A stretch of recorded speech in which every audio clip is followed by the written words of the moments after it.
I'm going to tell this the way I've reconstructed it over the years, because at the time I was too shaken to form complete thoughts. I'm a 44-year-old woman now. This happened when I was 26, and I've driven a lot of dark roads in the years between then and now, and I've never felt what I felt that night. It was late October, upstate Vermont. If you've never been there in late October, I'll try to describe it.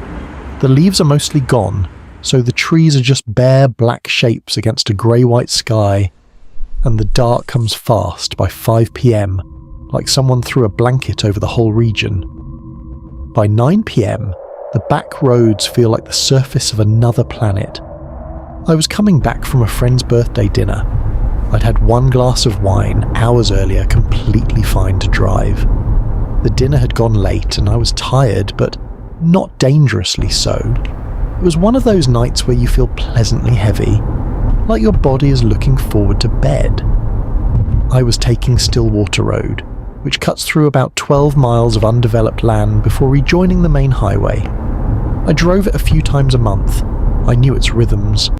The long, flat stretch, the 2 shallow hills, the sharp left curve near an old cattle gate. Halfway through that stretch, at the top of the second hill, I saw something in the road. My first thought was a dog. Then I got closer and understood it was a child. She was sitting in the middle of my lane, not standing, sitting cross-legged in the centre of the road. She looked about 7 or 8 years old. She was wearing a white nightgown, no coat, no shoes that I could see.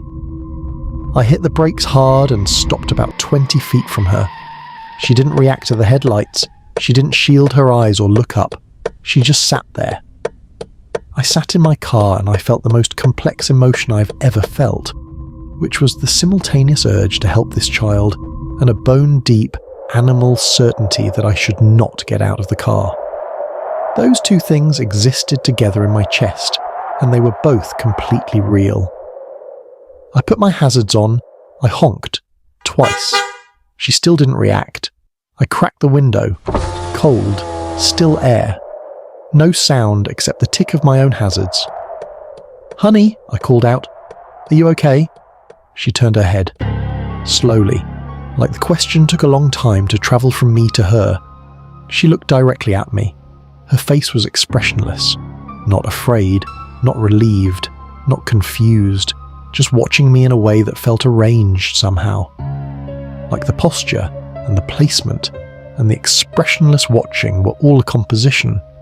I scanned the tree lines on both sides of the road.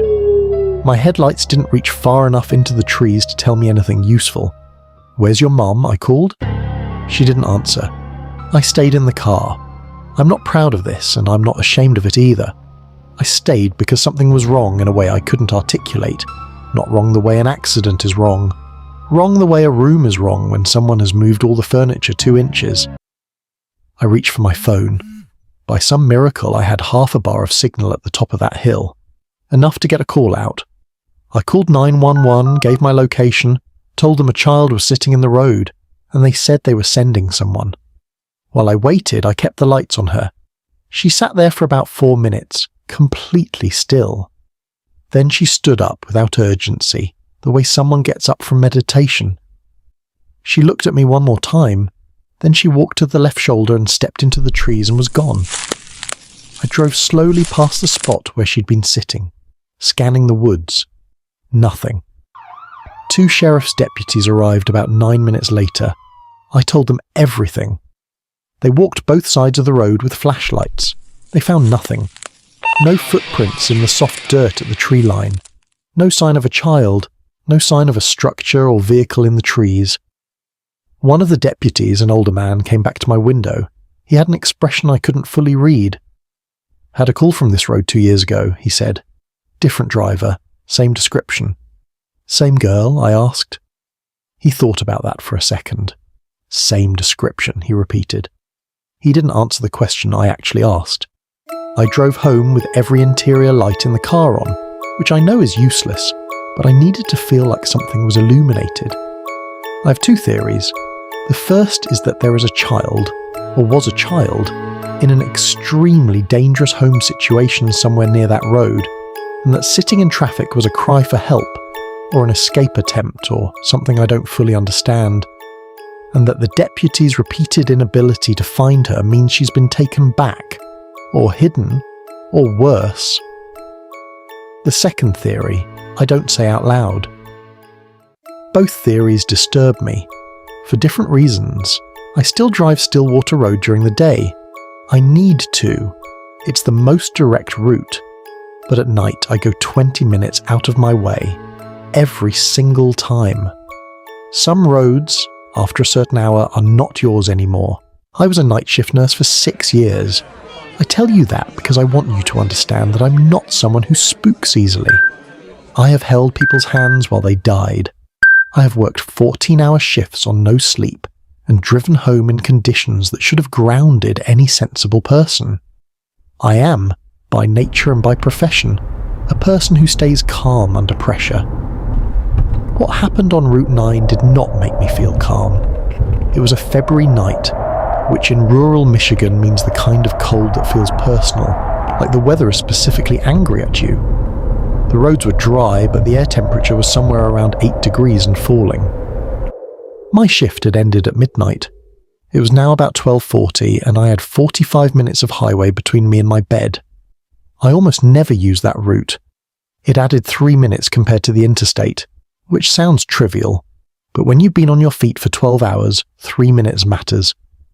I took it that night because I'd heard from a colleague that there was construction on the highway, narrowing it to one lane for several miles, and I just didn't have the patience. So, Route 9. 2 lanes, no median, no lights. The kind of road where the darkness on either side feels solid. I passed mile marker 41 at about 12:52. I remember that specifically because there's a digital clock on my dashboard, and I was tracking my time like I always do on the drive home. Just past the marker, my headlights caught something in the road. A car stopped, completely blocking the right lane, hazards flashing. It was a small sedan, silver or maybe grey. The driver's door was hanging open. The interior light was on. I slowed down automatically. Any driver does. You assess. Is there a person? Is there danger? The car appeared empty. No one in the driver's seat. No one that I could see through the windows. I pulled up alongside it, leaving about 10 feet of clearance. I lowered my window 2 inches. Cold air hit me immediately. And something else. Someone was crying. Not inside the car. The crying was coming from the darkness beyond the passenger side of the abandoned car, off the road entirely. A woman's voice. Low, rhythmic sobbing. "Hello?" I called out. Professional reflex. You hear someone in distress, you respond. The crying stopped. Silence. Just the tick of the hazard lights.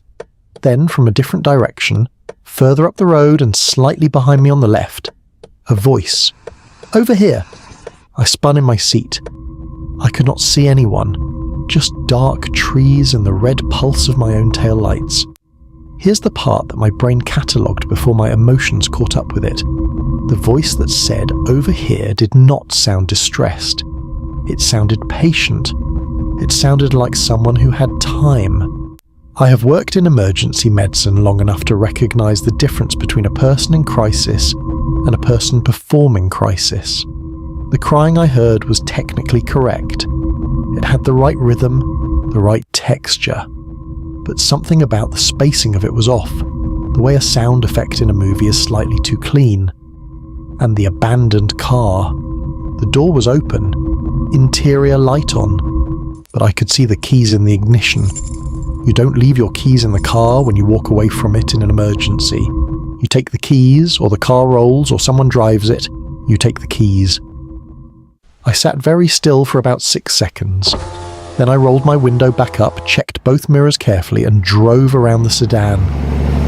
I watched the darkness on both sides as I passed it. Just past the car on the right shoulder, I saw a shape in my peripheral vision. Someone crouched down behind the guardrail. I didn't slow down enough to make out details. Just a mass. A person, waiting in the dark, perfectly still. I hit 70 miles per hour in a 55 zone, and I did not slow down for the next 8 miles. When I got home, I sat in my garage with the engine running for a few minutes before I went inside. I called the county sheriff's non-emergency line and reported the abandoned vehicle.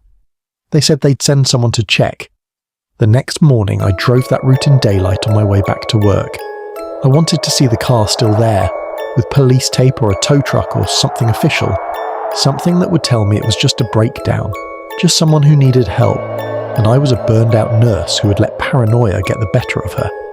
The car was gone, but the keys were still in the road. I could see them as I drove by, just lying there in the gravel, catching the morning light. I've told this story once to a friend who is a retired detective. He didn't say I was paranoid. He said, "If you'd stopped and gotten out, we might not be having this conversation." He didn't elaborate.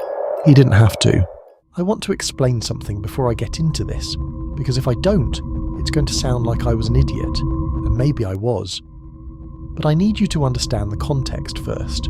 I drove for a lumber company for about 4 years. Long haul, early morning runs up through the mountain routes in the Pacific Northwest. Logging roads mostly. The kind of roads that don't have names, just numbers, and sometimes not even that. Just a gap in the tree line and a rut in the mud, and the assumption that if you follow it long enough, you'll end up somewhere. You learn things driving those routes. You learn that breakdowns happen constantly out there. Equipment failures, tyre blowouts, hydraulic issues. You learn that when someone flags you down on a road like that, 9 times out of 10 they genuinely need help. Cell service is non-existent. The nearest town might be 60 miles in either direction. People don't flag you down out there for fun. They flag you down because they're stuck and you might be the only vehicle they see for the next 3 hours.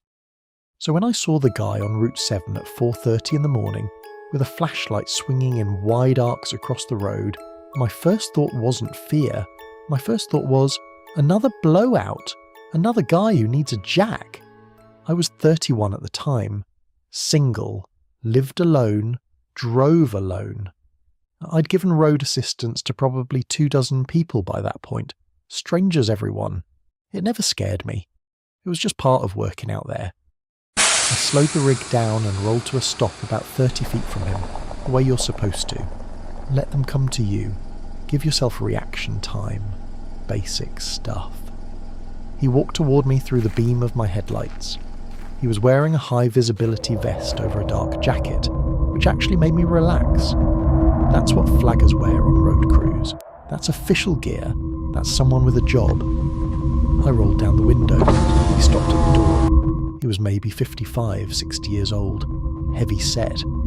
He had a beard that hadn't been trimmed recently, and his eyes were doing something I couldn't immediately name. They were moving, not looking at me, looking at the cab of the truck, taking inventory. "Road crew's got a washout about a mile up," he said. "You're going to need to wait." I looked past him down the road. Nothing. No lights, no cones, no secondary vehicles. "How long?" I asked. "Could be a while," he said. He put his hand on the door frame right below the window. Not threatening exactly, just placed there. "You want to pull off up there?" He pointed to a wide shoulder ahead on the right, mostly hidden from the road by a bend in the tree line, and here is where something shifted in my chest. Not a thought, not a rational conclusion, just a feeling, like a drop in air pressure before a storm. I've driven this route hundreds of times. There is no washout point a mile up. That section of road runs along a ridge. It's solid bedrock under the asphalt. There is nothing up there that washes out. I also realised something I should have registered immediately. The vest he was wearing had no company name on it, no logo, no reflective striping on the back, only the front, like something bought off a shelf at a hardware store. I looked at him. He was still looking at the cab. "I'll call the dispatch office," I said. "Find out what's going on." I reached for my radio. His hand tightened on the door frame. "Radio's probably no good out here," he said. "Interference from the equipment." "I'll try anyway," I said. I didn't actually key the radio. I just held it and stared at the windshield and thought very carefully for about 4 seconds. Then I put the truck in gear. "Hey," he said. I pulled forward slowly, forcing him to step back from the door. I didn't look at him. I kept my eyes on the road ahead. I accelerated gradually around him, not fast enough to seem panicked, just steady, moving, committed to moving. In my passenger side mirror, I watched him stand in the road and watch me go. He didn't shout. He didn't wave the flashlight after me. He just stood there. I drove that mile of road he'd described. Bedrock ridge, smooth asphalt.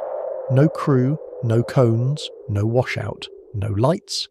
On the left side of the road, almost invisible in the shadows, was a pickup truck.